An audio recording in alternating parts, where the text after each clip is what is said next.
मी धडपडतो मी धडपडतो संकटात मी गुंततो मी पेटून उठतो अगतिक होतो जीवनात मी गुंततो मी तळमळतो मी तळमळतो कधी याच वेळ ढाळतो नियती आहे लढा महासंग्राम महासंग्राम महासंग्राम तीन जीवाचा बंदिवास हा नशिबी काला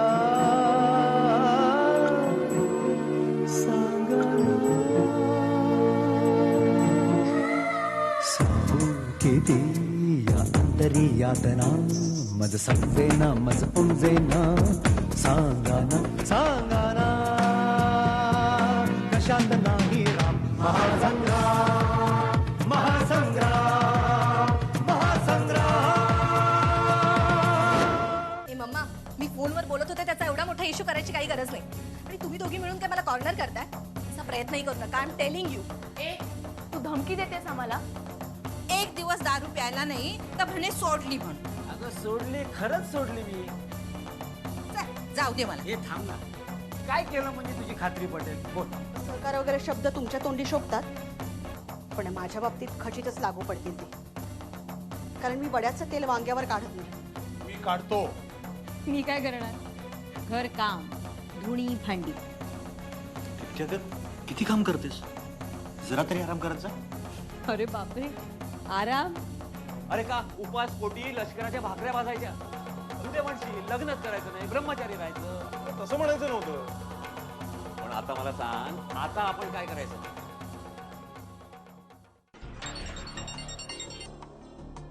हा बोल. हॅलो बोल बोल अनिता. हॅलो, मी बोलतेय. अनिता बोल. मी तीनदा म्हणालो हे बोल बोल. तुझं काय चाललंय? मी बोलते हा. Anita don't waste my time. Time is money dear. बोल.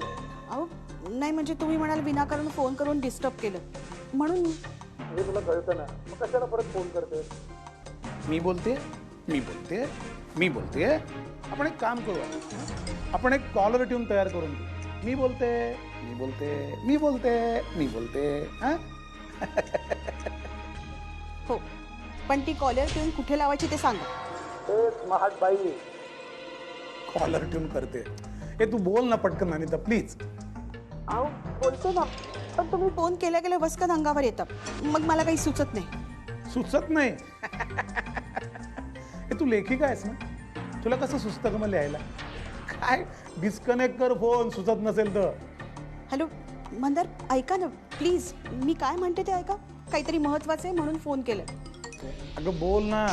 भक्ती अजून घरी आले नाही हे सांगण्यासाठीच फोन केला होता. नाही म्हणजे काय? भक्ती अजून घरी नाही आली? नाही ना, अजून घरी आली नाही. तुम्ही म्हणाल मी सारखी तिची तक्रार करते, तिला वाटतं मी तिच्या फ्रीडम मध्ये लुडबुड करते, पण मी तिची आई आहे. मी सारखं मनाला बजावलं तरी मला तुम्ही प्लीज बघा ना कुठे गेली ती. Anita, this is very serious matter. Anita, मी तुझ्यावर चिडचिड करतो, ओरडतो, कटकट करते, पण मी तरी काय करू? पण anyway, this matter is very serious. Bhakti अजून घरी आलेली नाही. एक काम कर, तू पटकन तयार हो. पण तिला आत्ता कुठे बाहेर शोधायचं हो? पण जाऊ ना पोलिसात कंप्लेंट द्यायला. भक्ती इज मिसिंग. काय? Direct police complaint? हो, मग दुसरं काय करणार? अगं ती कुठे जाते, कोणाबरोबर जाते, कुठल्या हॉटेलमध्ये जाते, कुठल्या पर्समध्ये जाते, ते शोधायला नको? अहो पण पोलिसांकडे म्हणजे मग दुसरा पर्याय का अनिता आपल्याकडे? हे बघ, तू उगीच काहीतरी फालतू प्रश्न विचारत बसू नकोस. पटकन तयार हो. आपण लगेच काहीतरी हालचाल करायला हवी आहे. प्लीज. ठीक आहे, मी लगेच तयार होते. तुम्ही लवकर या. हं, मला तर काय करावं सुचत नाहीये. खूप टेन्शन आलंय.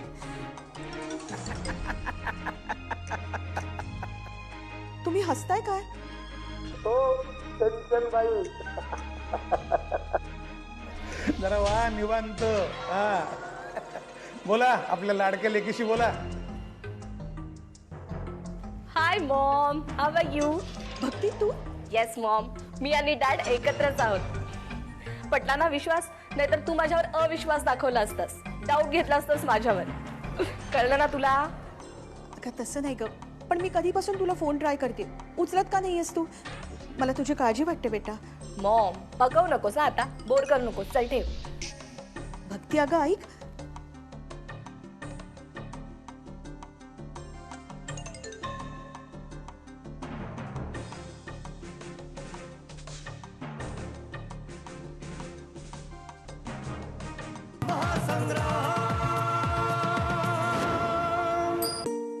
रजनीनाथ हा नभी उगवला, रजनीनाथ हा रजनीनाथ हा नभी उगवला, रजनीनाथ हा. ए श्रीकांत, अरे बघ रे बघ, तुझ्या आईची तबकडी का अडकलीये बघ. नभी उगवला, रजनीनाथ हा. अगं तुझे हे नात इथे कधीच उगवले? माहितीयेत मला उगवलेत ते, पण आता मध्यानीला जाऊन मावळायची वेळ आलीये. बघ बघ श्रीकांत, तुझी आई मला निरोप द्यायला सुद्धा निघालीये. अगं मग हे गाणं कशाला म्हणतेस? मावळत्या दिनकरा हे गाणंही चालेल. मला नाही चालणार. का नाही चालणार? मी सांगतो. मी सांगते ना. मी सांगतो. मी सांगते मला नाही चालणार. मी सांगितलं ना एकदा मला नाही चालणार. आई बाबा ते काय आहे? या वयात सुद्धा तू मे करताय? भांडायची सवय ह्यानाच आहे. आणि तू मोठी सद्गुणांची पुतळी लागून गेली आहेस ना. मी पुतळी, तुम्ही पुतळे. हे बरं झालं. म्हणजे आपल्या देशामध्ये फक्त पुढाऱ्यांचेच पुतळे बनतात असं नाही बरं का. सर्वसाधारण माणसांचे सुद्धा पुतळे तयार होऊ शकतात. पाहिलंच ना श्रीकांत, तुझे बाबा काय स्वप्न बघतायत ते? पुतळा व्हायचं म्हणजे कावळा शिटायला. नाही नाही वादावादी पुरे आता. आणि काय आमच्याकडे बघा, आम्ही कधी भांडतो का? अरे आमची सुनबाई आहेच तशी सद्गुणी. तुझ्या आईसारखी भानकुडळ नाही. मी भानकुडळ आणि सुनेचं गुणगान करते? अहो, इतकी वर्ष तुम्हाला खायला प्यायला कोणी घातलं? तुमचा संसार नेटका कोणी केला? आई काही काही श्रीकांत, अरे काय बोलते ते आई. आता सांग, मी का अशा वेळेला गप्पा बसायचं? नाही नाही, मी याला आता उत्तर देणारच. द्यायलाच पाहिजे. उत्तर द्या तुम्ही, करा बॅटिंग. अगं बाई, माझ्या विरुद्ध बॅटिंग? चला बाहेरच जाऊया. बाहेर कशाला? सोसायटीच्या मैदानात, म्हणजे सगळ्यांनाच मॅच बघायला मिळेल ना. नाही सोसायटीच्या मैदानात कशाला, आपण वर टेरेसवर जाऊयात ना. म्हणजे बघ, टेरेसवर टेरेस मॅच खेळूयात. नाही नाही नाही, त्याच्यापेक्षा हे स्टेडियम चांगलं आहे. Indoor cricket. आणि मी आहेच अंपायर. आणि तुझी बायको आहे चहा पाण्यासाठी. आणि काय काय तू मला खायला प्यायला घातलं असं मगाशी जे म्हणालीस, म्हणजे काय असे मोठे उपकार केलेस ग. अरे मला पाव किलो खायला घालायची, त्यावेळेला ही स्वतः 1 किलो खात होती. 1 किलो. 1 किलो? छे छे, 1 किलो नाही काही. ते कुठे मला पुरणार? 10 किलो खायचे बरं का मी. बरं तुला गंमत सांगतो. एकदा आम्ही बेळगावला गेलो होतो. तिथे हिच्या सगळ्या बहिणी जमलेल्या होत्या. बहिणी कशाला? काही नाही रे, घरगुती गेट टुगेदर. नाही कारण कोणतं होतं याला महत्व नाही, पण या सगळ्या बहिणींनी मिळून एका बैठकीला 100 पापड फस्त केले. 100 पापड म्हणजे? अरे काही नाही, 5 जणी होतो. 5 जणी 100 पापड म्हणजे काय? मी एकटी 50 खायचे. ऐकतोयस ना श्रीकांत? अरे म्हणून यांच्या घराण्याला सगळेजण पापड खाऊ म्हणतात. पापड खाऊ तर पापड खाऊ, अभिमानाने सांगण्यासारखं तेवढं तरी आहे आमच्याकडे. तुमचं काय?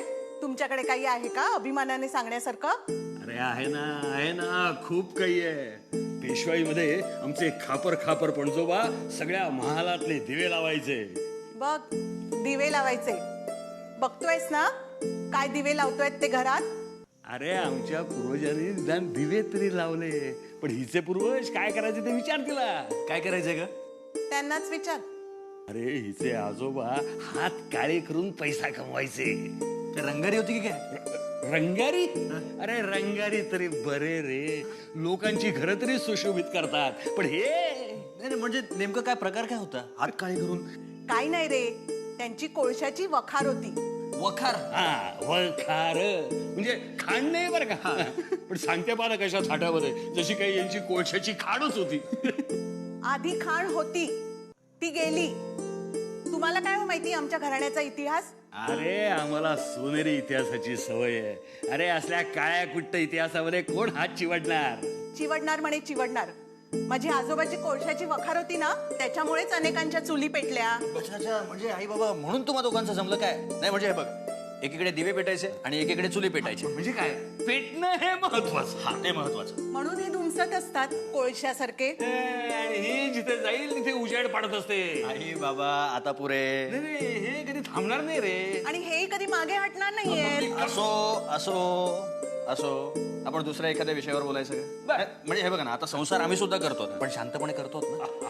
काही सांगू नकोस हा मला तिच्याबद्दल. काल आलेली पोरती मी म्हणून धाकात ठेवते. अरे नाहीतर डोक्यावर मिऱ्या वाटल्या असत्या तिने आणि तुलाही गुंडाळून ठेवलं असतं बरं का. अगं आई ती तशी नाहीये. एक्झॅक्टली. अरे ती आल्या आल्या पहिल्या महिन्यातच मी तिला तुझं सर्टिफिकेटच दिलाय ना. सुनेचं कौतुक केलं ना तर हवं तेव्हा चहा पाण्याची सोय होते. बायकोवर सूड उगवण्यासाठी हल्लीच्या सासऱ्यांची ही चालाखी आहे. हा यालाच कोणी कोणी काटकोण त्रिकोण असं सुद्धा म्हणतं. आणि हेच आजकालच्या सासवांना खूप सलत. अरे पण आपलं कुठे चुकतंय याचा कोणी विचारच करत नाही. सुनाना ना त्यांच्या पायरीनीच वागवला पाहिजे. जरा घराचा ताबा दिला ना तर कधी सासू सासऱ्यांना बाहेर काढतील हे समजणार नाही. आई हे मात्र तुझं टोकाचं मत आहे. म्हणजे असं हल्ली काहीही होत नाही. सासू सुनांमध्ये सुद्धा मैत्रीपूर्ण संवाद होतात. मैत्रीपूर्ण? आमची सासू आमच्याशी किती मैत्रीपूर्ण वागायची ना हे विचार तुझ्या बाबांना. का बाबा कसं होतं आजीचं आणि आईचं रिलेशन?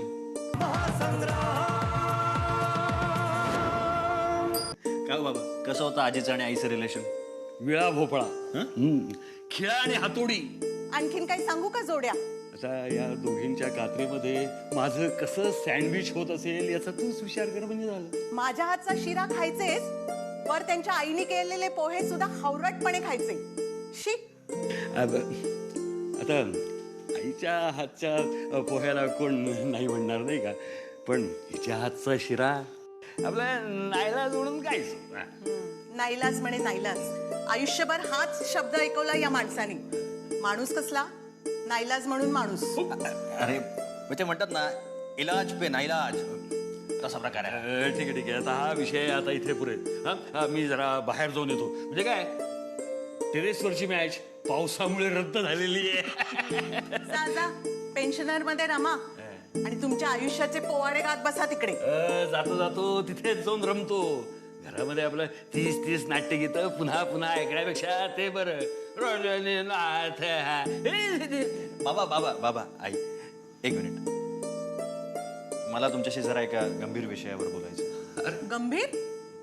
तुझंही दीप्तीशी पटत नाही की काय? काय झालं? नाही ग, राणीबद्दल बोलायचं. राणीबद्दल? म्हणजे पुन्हा टूरवर निघाले की काय? खरे मला वाटतं हे टूर हे नाटक आहे ना, नाटककारांनी आपल्या राणीवरूनच लिहिलं असतं. हो, तुमची फालतू टूर बंद करा. आणि काय रे श्रीकांत, काय राणीचं काय? तिच्या लग्नाबद्दल आता व्हायला पाहिजे. हो श्रीकांत, हे मात्र तू माझ्या अगदी मनातलं बोललास बरं का. असं कोण म्हणतं? दीप्ती का तिचा तो शेतकरी बाप? त्यांना म्हणावं तुम्ही काळजी करू नका, ती काय त्यांच्या शेतातलं खाऊन जगत नाहीये. अगं ते काहीही म्हणत नाही आणि दीप्ती काही म्हणत नाही. मग ही चाल कोणाची? तुझ्या सुपीक डोक्यातली. अरे तुझं लग्न झालं म्हणून तू तिला घराबाहेर काढायला निघालायस? ए बघ श्रीकांत, अरे आम्ही आहोत ना, आम्ही आहोत ना. हे बघ, तू तुझ्या संसाराकडे फक्त बघ. अरे वा, तुम्ही तर अगदी माझ्या मनातलंच बोललात. काय म्हणताय, काय सांगताय काय तुम्ही? मी अगदी तुमच्या मनासारखं बोललो. हा निव्वळ योगायोग समजावा. म्हणजे हे बघ श्रीकांत, मी हे राणीचा विचार करूनच हे बोलतोय रे. म्हणजे काय आहे, तिची काही महत्वाकांक्षा आहे, तिचं करिअर आहे. आणि ती शिवाय माझ्यासारखी जिद्दी आहे. म्हणूनच तिला म्हटलं जिद्दीने लग्न कर. हा, जिद्दीने म्हणावं लग्न कर, पण संसार मात्र आईसारखा करू नको, समजे झालं. तुमचा आणि माझा प्रश्न नाहीये आता, पण ह्याच्या मनात हा घातक विचार आलाच कसा? घातक? ऐक काय बोलतेस तू? हो घातकच. नाही तर तू असा कशाला विचार करतोयस? ती नोकरी करते आणि स्वतःच्या पायावर उभी आहे. तेही आपल्या वडिलांच्या घरात, आणि हे जास्त महत्वाचं आहे. पण हे असं किती दिवस चालणार? तेही तेवढंच महत्वाचं आहे. ते ती आणि आम्ही बघून घेऊ. तू नको तिच्या भविष्याची उठाठेव करूस. ती काय आम्हाला जड झालेली नाहीये. काय हो, तुम्हाला जड झाली आहे का? आणि हे बघ श्रीकांत, अरे शेवटी मुलगी म्हणजे परक्याचं धन. योग्य वर मिळाला म्हणजे जाईल आपल्या घरी. हे बघ, मला जे वाटलं ते मी तुम्हाला सांगितलं. नाहीतरी हल्ली चांगल्या शिकलेल्या कमावत्या प्रौढ मुली लग्न करायला सहसा तयार होत नाहीत. ही प्रवृत्ती आहे, म्हणून मी बोललो. तू इतर मुलींचा विचार कर. तिला सांभाळायला आम्ही समर्थ आहोत. आणि ती काय तुझ्या पैशावर अवलंबून नाहीये, समजलं? जर तू तुझ्या बायकोच्या नादी लागून नसते उद्योग करशील ना, तर मी काय करीन ते बघशीलच. समजलं?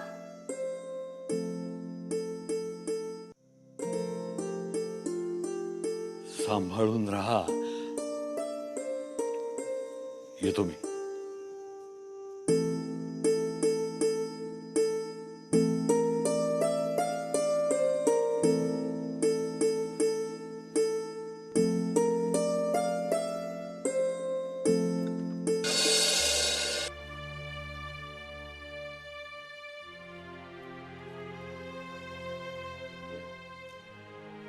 उमा,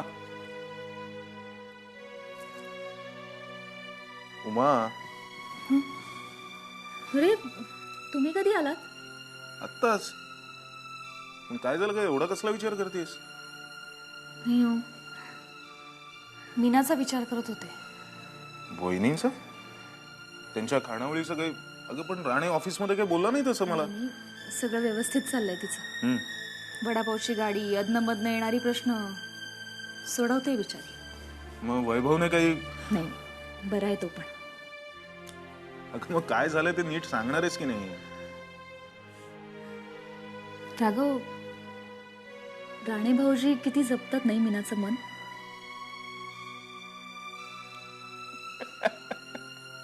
असं हसायला काय झालं तुम्हाला? नाही ग, दुसऱ्याच्या घरात बाहेरून डोकावताना सगळ्या गोष्टी ऑल वेल असल्यासारख्या वाटतात. प्रत्यक्षात मात्र हे मन जपणं वगैरे ना, ते राघव, तुम्ही सगळ्याच गोष्टी एवढ्या लाईटली कसं काय घेऊ शकता? नाही ग, असं वाटलं तुला? नाही, माझी खात्रीच आहे. मग तो गैरसमज आहे तुझा. राघव, सगळ्या जगाची कामं करता तुम्ही. अच्छा, काही काम आहे का? मग तसं सांग ना, काय आणायचंय सांग. असं सांगितल्यावर कोणीही करेल काम. अरे म्हणजे काय, तू सांग ना, मी लगेच करतो का? मीनाने सांगितलेले कामं कशी पटापट करता हो? तुम्ही न सांगता सगळी कामं करता. पण माझं काम 10 वेळा सांगितलं तरी करत नाही तुम्ही. असं का? अगं त्यांची कामं वेगळी आहे. त्यांचे कष्ट कमी व्हावेत म्हणून त्यांना मदत करत होतो मी. पण तुला काय कमी आहे? अगं घरची कामं करायला संगीता आहे तुझ्याकडे.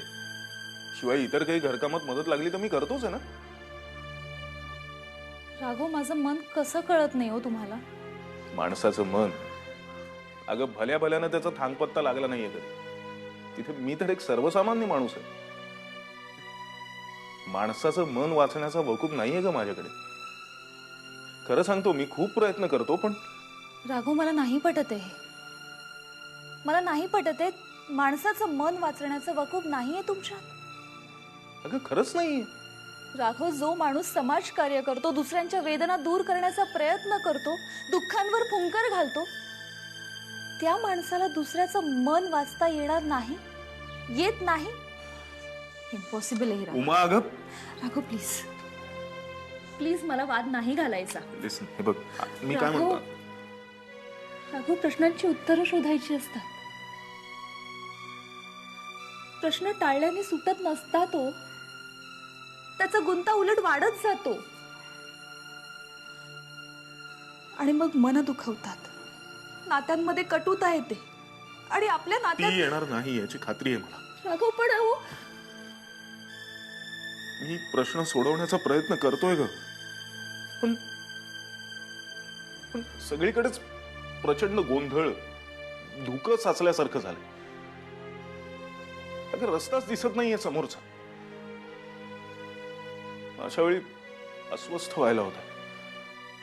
मनात एक प्रकारचं कल्लोळ उठतो. पुढे जायचं मागे जायचं काही कळेनासच होत. मग कळतच नाही. अशा वेळी ध्येय तर गाठायचंय, पण उमा प्लीज, यात मला तुझी साथ हवी, सदैव, सतत. राघव, मी तुमच्यापासून दूर कुठे गेले आणि मी जाईन असा विचारही आणू नका हो मनात. हे बघ, सगळं समजतंय मला. एकदा माझ्या मनातलं हे गोंधळाचं धुकं दूर होऊ दे, मग मी त्याची वाट बघू. हो ना, सांगा ना राघव. नक्की.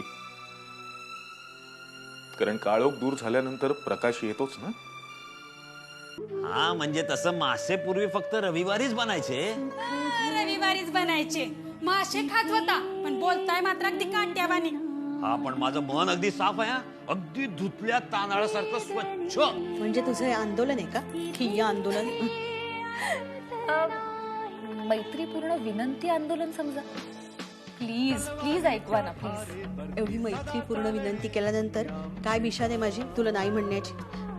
पण हे अचानक कसं तुझ्या डोक्यात आलं? राजाचा अनुभव हा कामाला येतोच. माझा अनुभव येतो. अरे मला माहिती आहे ते राघव, पण राजा भाऊ काय म्हणत होते? म्हणजे ही वडापावची गाडी चालू ठेवायची की बंद करायची?